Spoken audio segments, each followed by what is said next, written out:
Hi, this is Micornus Phokane, the leader and the founder of Church Governance Solutions.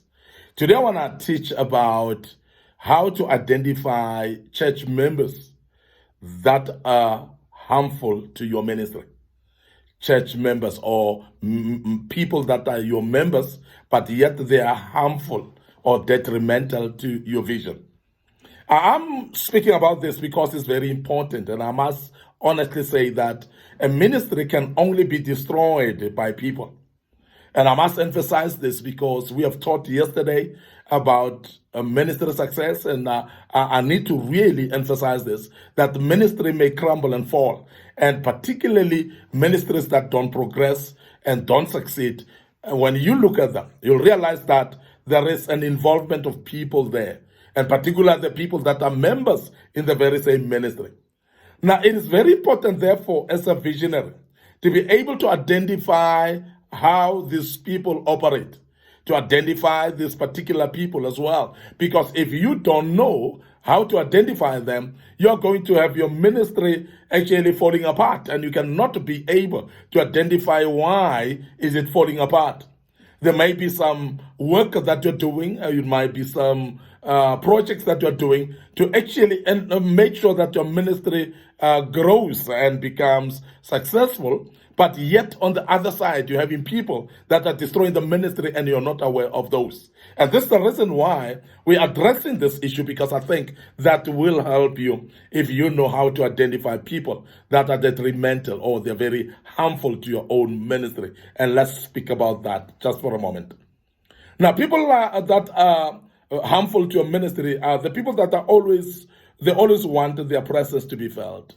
These are the people that are attention seeking at all times. These are the people that will generally come close to you for wrong motives. They'll come to you actually to speak about other people. They want their presence to be felt. And sometimes before they do that, they would actually try to impress by doing things, even things that are actually overboard. They will actually do things that will to be too impressive in approach, in the real sense of a wrong attitude, but they're trying to impress you. And you'll start to see that. And generally, this type of people, they would actually try to impress you by buying you gifts away from others, even when there are some arrangements maybe for the whole church to buy something for you. But they will make sure that their gift come return them on their side. And that gift will come actually separated away from the congregation so that they can get attention of so-and-so who has done this. And these are the type of people that we have seen in churches that pastors are not careful of, or visionaries are not aware of. And as a result, because these people, they come very subtle, and they look like they are people that want to help. They look like people that are trying to support and be part of you. But the motives will be wrong. And generally, that is why they don't participate in assisting the pastor or the visionary with a group of people. They don't believe in teamwork. They will actually want to do things on their own. And this type of people, you identify them by seeing them seeking attention. They want their presence to be felt at all times. And that is something that you need to watch off as a pastor or as a visionary. Secondly, they often seek pastors' attention as an individual. These are the type of people that would actually, as I say, go all out to bribe you with money. They will bring individualized money to you. They will make sure that they buy you very big assets like cars and so on as individuals. But as I say, these are type of people that even when the church has organized that they will do that for you, they will not participate in that. They will actually do that as individuals alone in order to draw your attention. So this is very important. And I want us to become very careful of not judging everybody who's assisting in that category.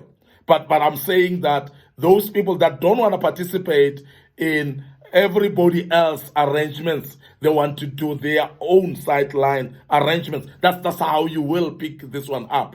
But as I say, there are times when somebody with genuine heart comes and want to bless, say, his own man of God, his own pastor, or his own visionary, and want to bless that man or woman of God because God has spoken to them. That is acceptable, and that is okay, and there's nothing wrong with that. But I'm speaking about whereby the whole church is organizing something, and the same thing, this particular individual want to do it on the sideline alone.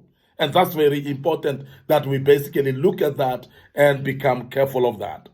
Secondly, you'll see that without just only seeking attention from the pastor, these particular people, they often overdose the pastor with gifts and money, as I've said. And I've mentioned this, that what they will do, they will actually do one after another. They'll make sure that they are the ones on the spotlight more than the church. They're the ones who would actually even sell themselves to say, I'm better than the church and I'll do better than the church.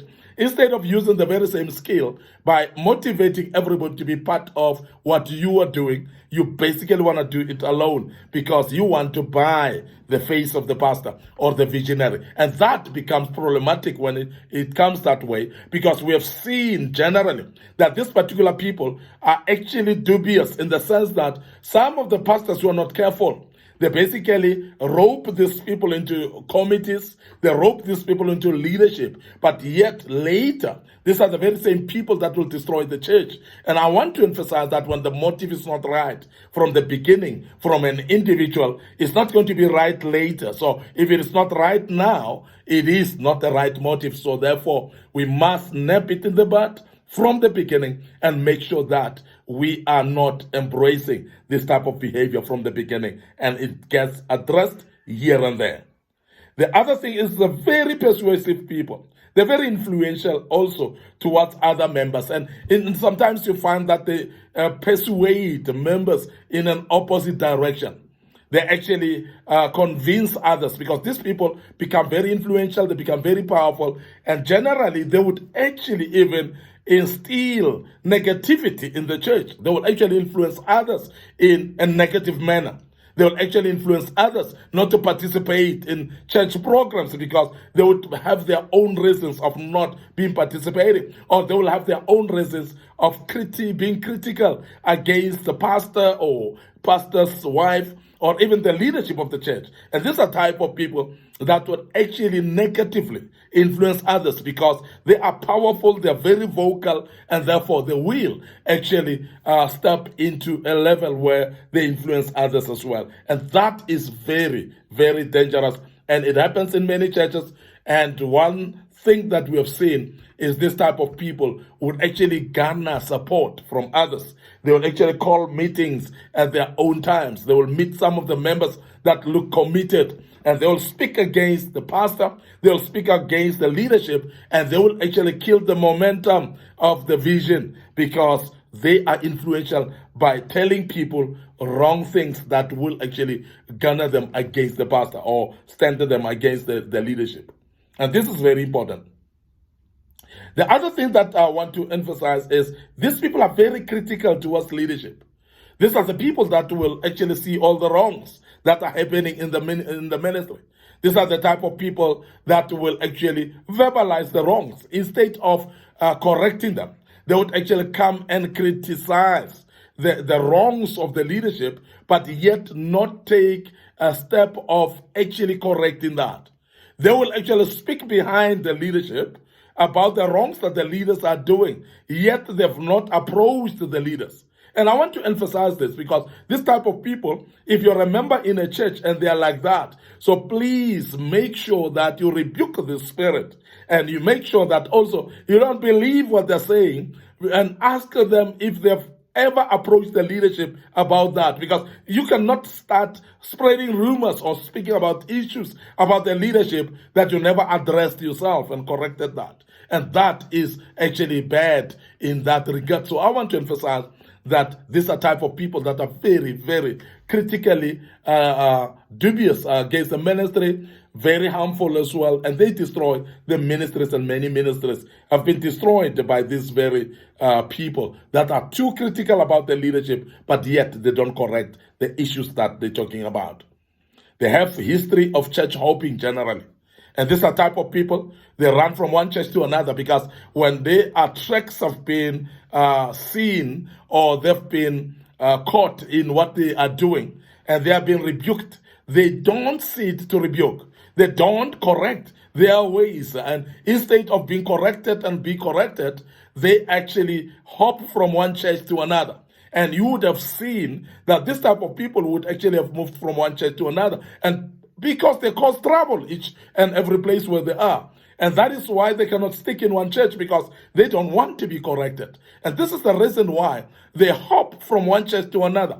Because every time they see something wrong and they are being corrected, or they are being told that they are actually being harmful to the ministry, this type of people cannot stand that. They would actually walk away from that church and go to the church next door and start the plot again. And that we have seen. So please be careful of that when you're running a ministry, because this type of people are very dangerous. They are actually killing the ministry instead of building it. And that we want to emphasize. This type of people don't believe in simple principles like tithe. This type of people, you find that they'll speak a lot about progress in the church, but this is a type of people that will not believe in investing financially in the ministry. They are not actually even believing in principles like tithe. They will not believe in principles like giving actually with rationale in their mind or soberly in their minds. They are type of people that will actually, instead of giving themselves, they'll discourage others in giving. They'll discourage others in tithing. They'll discourage others in being involved in the church financially. Now, I want to emphasize that anybody with the right motive would actually emphasize that it is very important for members to give in a ministry, because a ministry can only succeed when there are finances to run the ministry. And that should be a common sense for anybody who is actually submitting under a ministry, because finances are very key when it comes to success of a ministry or progress in a ministry. But anybody who discourages that would actually be somebody who is dubious, somebody who is harmful to the ministry, and therefore these are type of people that you must be aware of when you are a visionary. And I must also close by saying this type of people, they cause lots of conflicts, because what they do is they would actually confront people, as I say, particularly those that are very much involved, those that are committed. They'll confront them and they will actually discourage them. They would also, this type of people, when they are corrected, as I've said earlier, they would not take it easy to correction. So they are not happy to be corrected. And that is why they will forever cause conflicts wherever they are. And I must emphasize that people like that, when they cause conflicts, they would actually make sure that they destroy the ministry. And majority of such people would not actually leave alone when they leave, and they would love to recruit others to come along with them. And I'm sure you've seen that type of people in your church. And I must really emphasize that as a visionary, correct this much earlier and address it directly with those people. And if they are not comfortable in staying in this particular church, let them go to the church next door. I want to end up here today. Your host, Micornus Phokane. Thank you very much for listening to us and be part of this great topic. And I hope that you've learned quite a bit out of it. And I'm sure also you'll follow us on our socials, and I'm sure YouTube channel, you're aware of it. Subscribe to it. Make sure that you click that notification button, including, of course, being part of our Church Governance Solutions Facebook page. Be a member of that group. Please make sure that you are part of it so that you can learn out of this as well. The notification button is very important so that you can be able to pick up when we have posted another teaching, and you'll be able to follow that. And may the good Lord bless you and allow me to say cheers for now.